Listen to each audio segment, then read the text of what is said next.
Good morning, guys. I hope everyone is doing great. Today is Thursday, January 9th, 2025. I'm on my way once again to the apartment gym. I cannot do the cold, man. I don't want to do it today. So that's why I'm going to the house gym, and today's upper body, so I'll be fine. How's everyone doing in terms of budgeting, finances, and all that stuff? Keep it pushing. Remember, again, the reason why we're doing this is to get our freedom back. I truly believe that, in this day and age that we're in, there are different type of modern slavery or slavery mechanism that were put into place to really control people and push people to do certain things, and financial hardship is one of them, one amongst several of them. I can think about financial hardship. I can think about just mass media consumption, all of those things, advertisement, like repeated advertisement. All of those things are ways to entrap your mind so that slavery is not just a physical thing like it used to be back in the days, right? Where the white people used to, mistreat our ancestors. Now slavery has evolved, and financial hardship is one of the ways that that we can give our freedom to others, if you're not careful and if you don't know. So definitely, you have to always stay focused. Yeah, I know it's super early as I am recording this recording, but you have to start your day right to set it up for success. I was actually listening to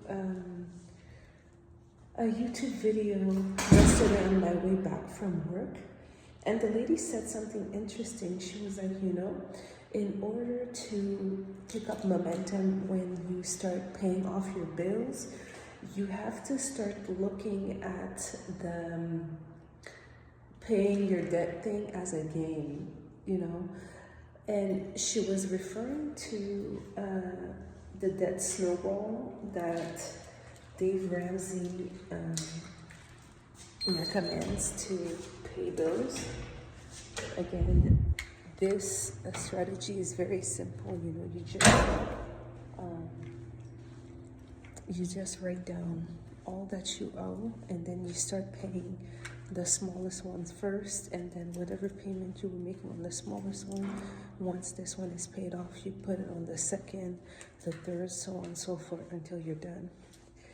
And then she said something interesting. She was like, with manifestation and wanting to change your reality, you have to think of whatever situation as a game. And she said, for example, if you want to get out of debt, you have to find a way to change your emotional state towards being in debt. So I'm not saying that all of a sudden you're like happy and you're like, yay, I have a bunch of debt, that's cool, let me rack up more. That's not what she was saying. What she was saying, I'm getting the gym.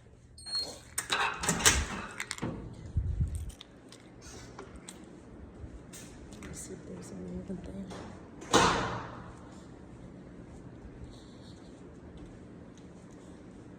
Yeah, it's still dark outside. Yeah, so what she was saying was, so let's say you have debt, right?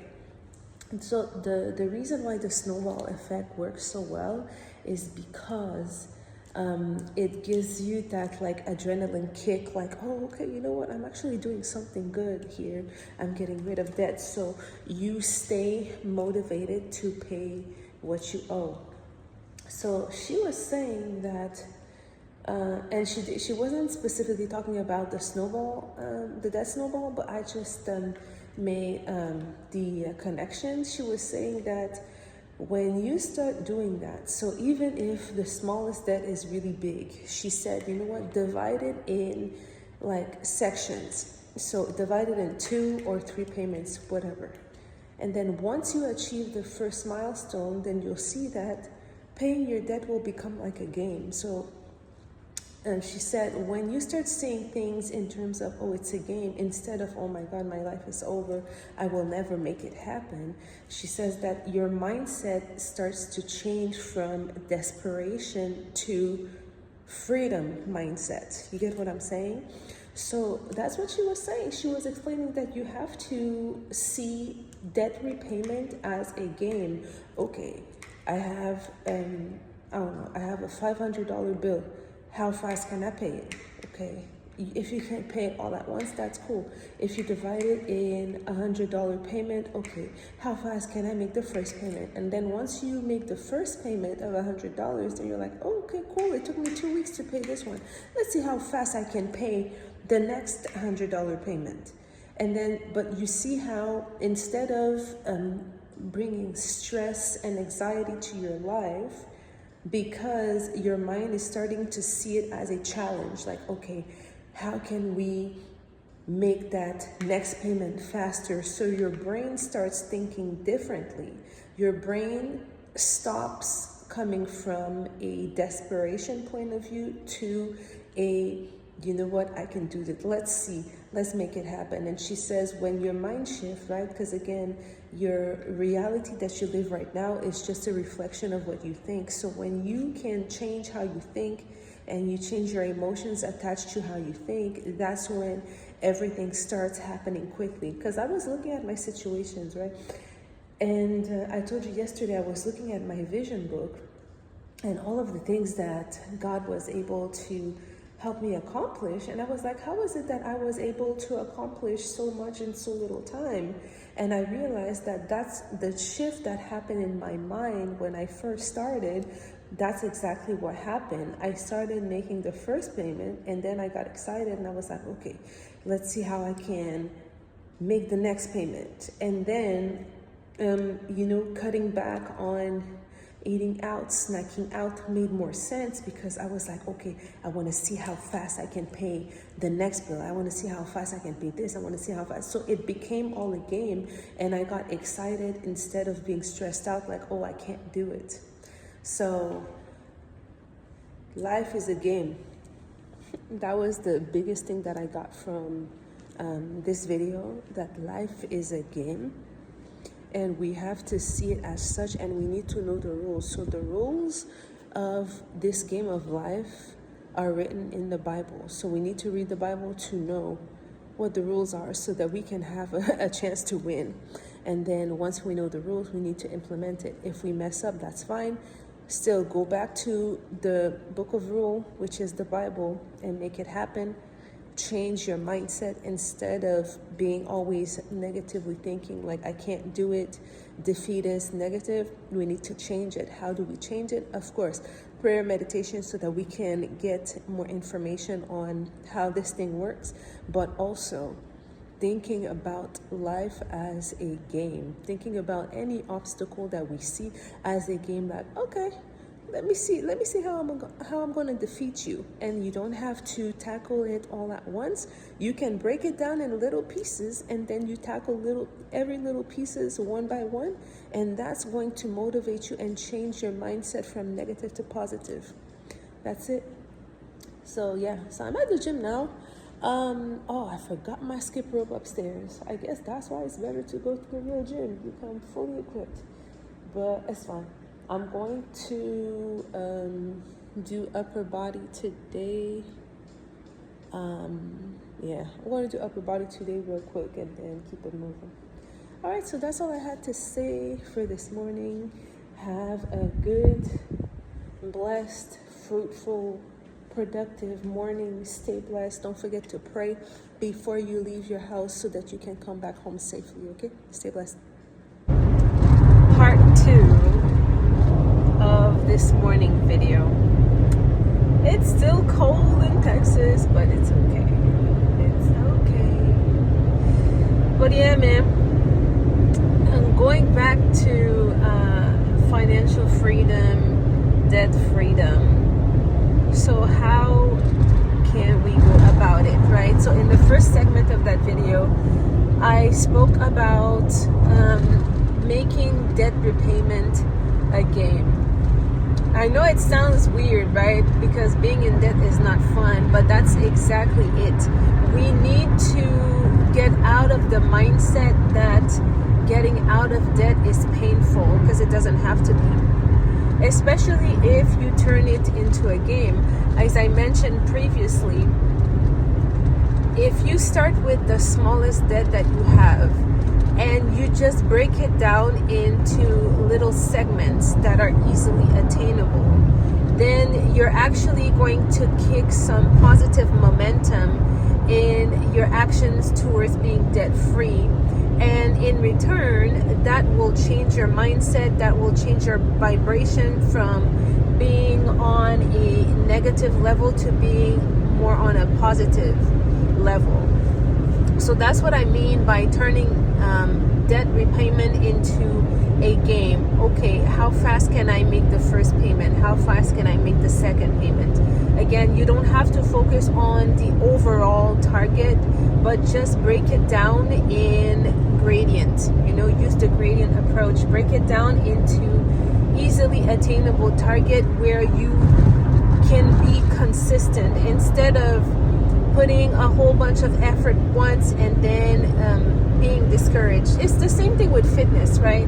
If you have a goal in fitness, the worst thing you can do for you is just trying to, let's say, lose 30 pounds all at once, 30 pounds in a month, and then when you see that you didn't get there, well, you're frustrated and you're discouraged. Like, that's not how it works, right?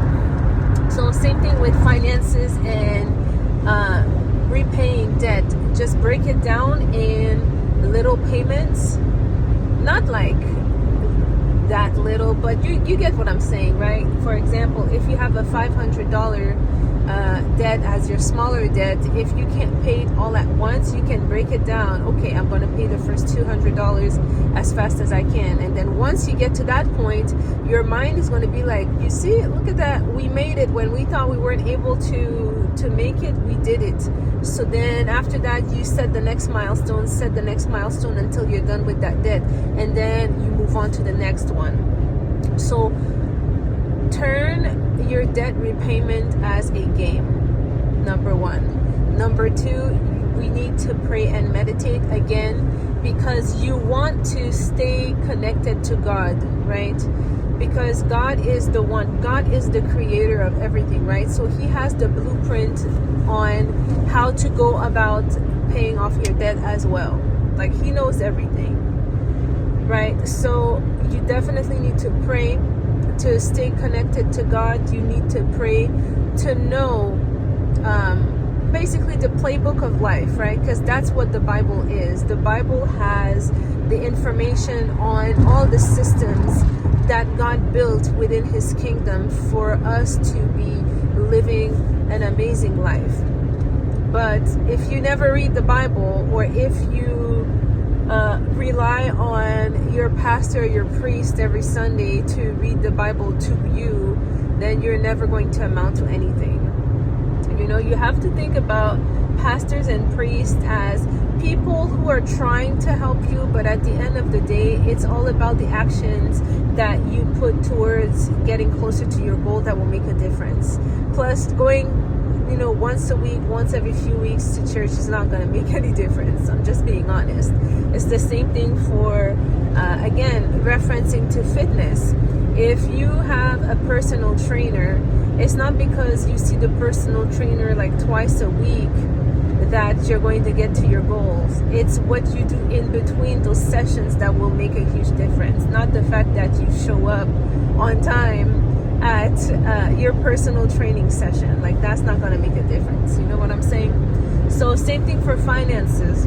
We need to pray, we need to meditate. If you see that it's very hard for your body or your flesh to obey,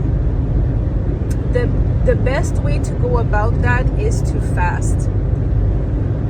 Fasting, honestly, people have no idea how powerful fasting is. And the reason why fasting is so powerful, it's because it helps you to gain control over your flesh. So instead of you being victim to how your flesh wants you to move, how your flesh wants you to react, by fasting, you're basically taming the beast, so to speak.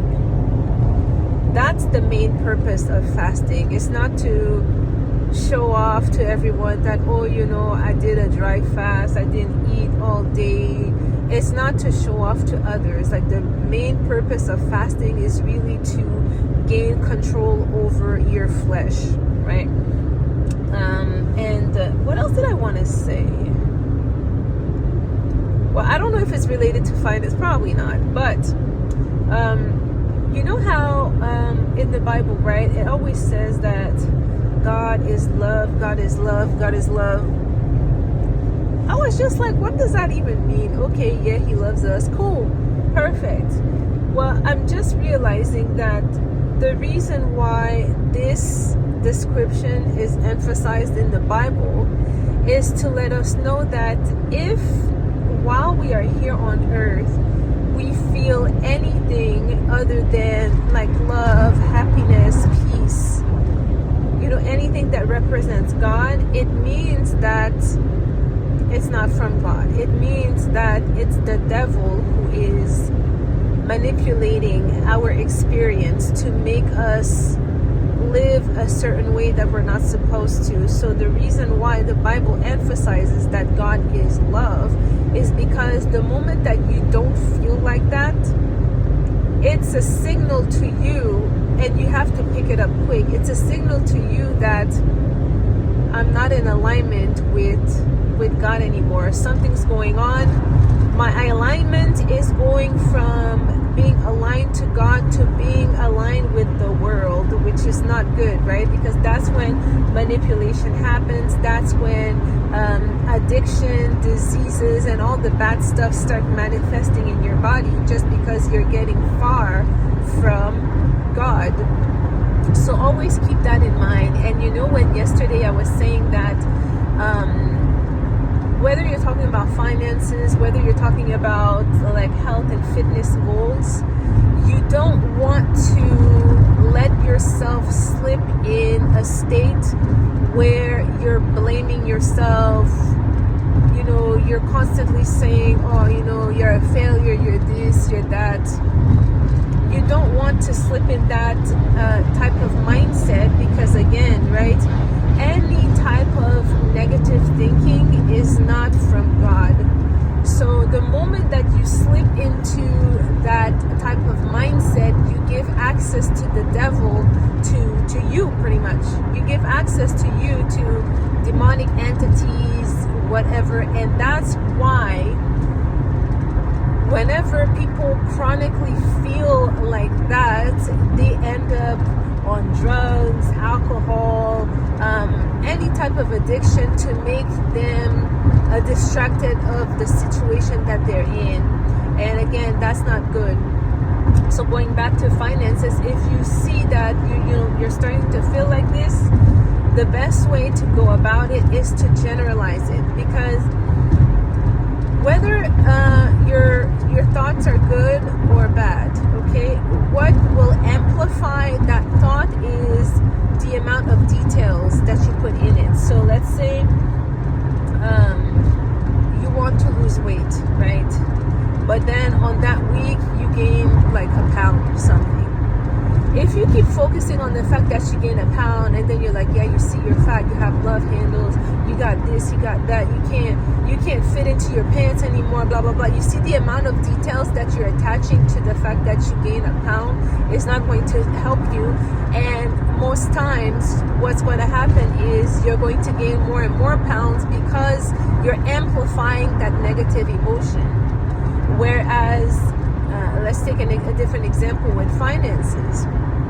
If you see that you're getting discouraged because you see the amount of of debt that you have, and then you're like, oh, debt collectors are calling me, the best way to go about it is to generalize it. Like, okay, I got debt, it is what it is. But don't start to detail like that debt, like, oh, because I have this, I'm going to lose my car, I'm not going to be able to eat, Don't do that. Instead, switch your mindset to, okay, I have this, I have that, okay, yeah, we know.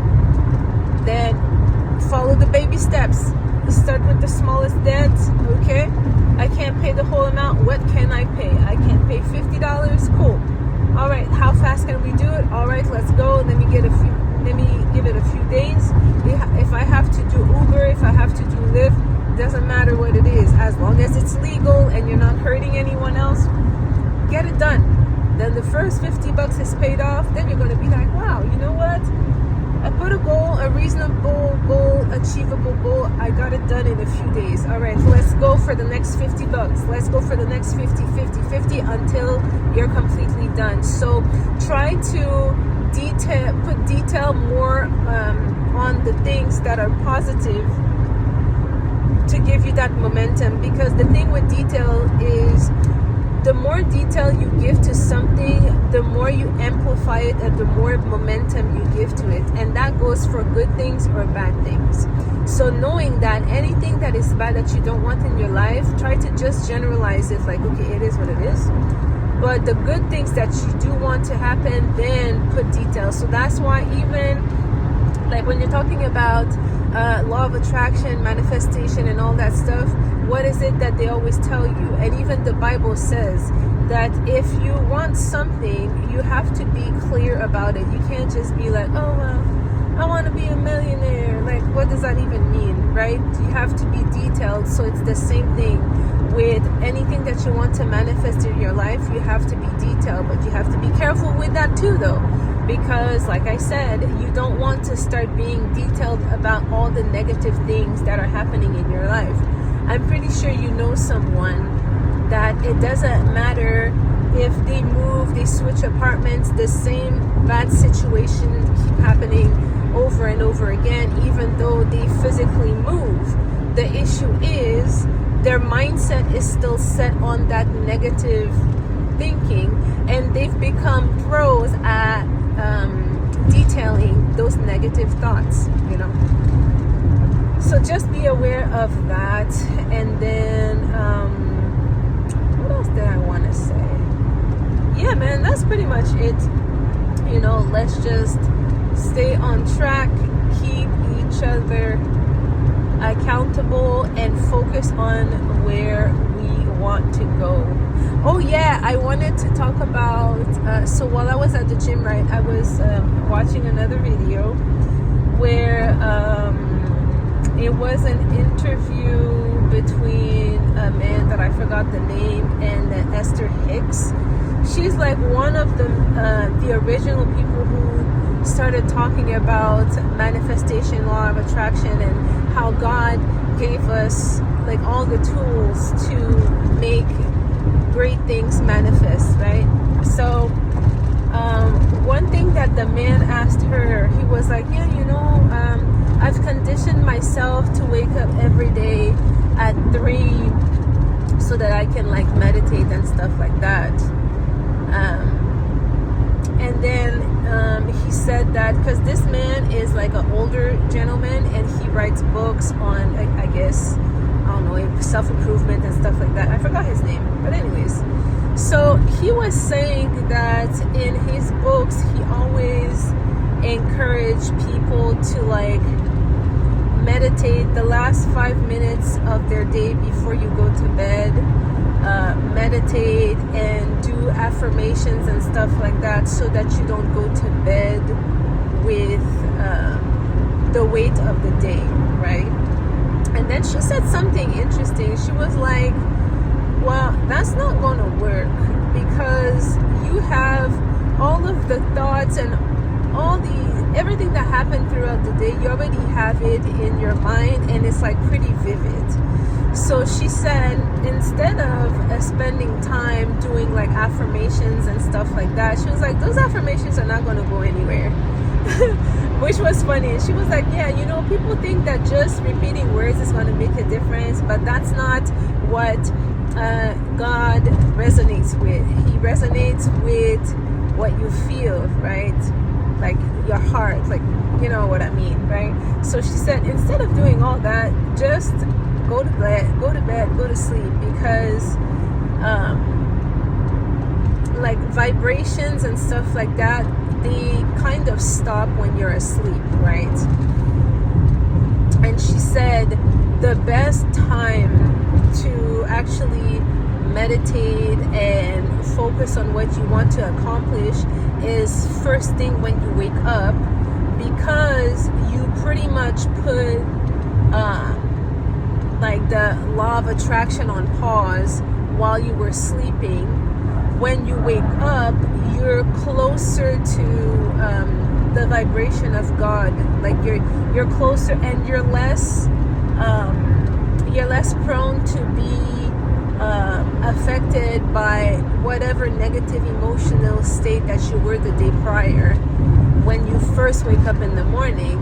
And she was like, you know, you don't have to wake up at 3. Like, you, as long as, you know, wake up at the time that you want. But the first thing you should do is really take time to pray, meditate, just to set yourself up for success. Because I don't know about you, but I saw so many things on YouTube. They were like, oh yeah, something happens in the universe between 3 and 5 in the morning. You should wake up and pray between 3 and 5. And I was just like, I never truly understood that, because I'm like, depending on where you are in the world, 3 and 5 is different. So how is that even a thing? But anyways, I thought that made a lot of sense what she said. Just first thing in the morning, pray, meditate. At least that's what I do. And then continue to set yourself for success. So basically, the trajectory of your day is determined in the morning. So yeah, that's that. I think that's the last thing I want to say. So focus on, you know, setting up your day in the morning, praying, meditating, visualize where you want to be, and ask God and the Holy Spirit to help you to stay on track, stay aligned, stay connected to them, so that they can guide you in the right direction. Alright guys, well, I'm almost at work, so I will leave you with that as an ending. And yeah, let's keep it going. Peace. Stay blessed.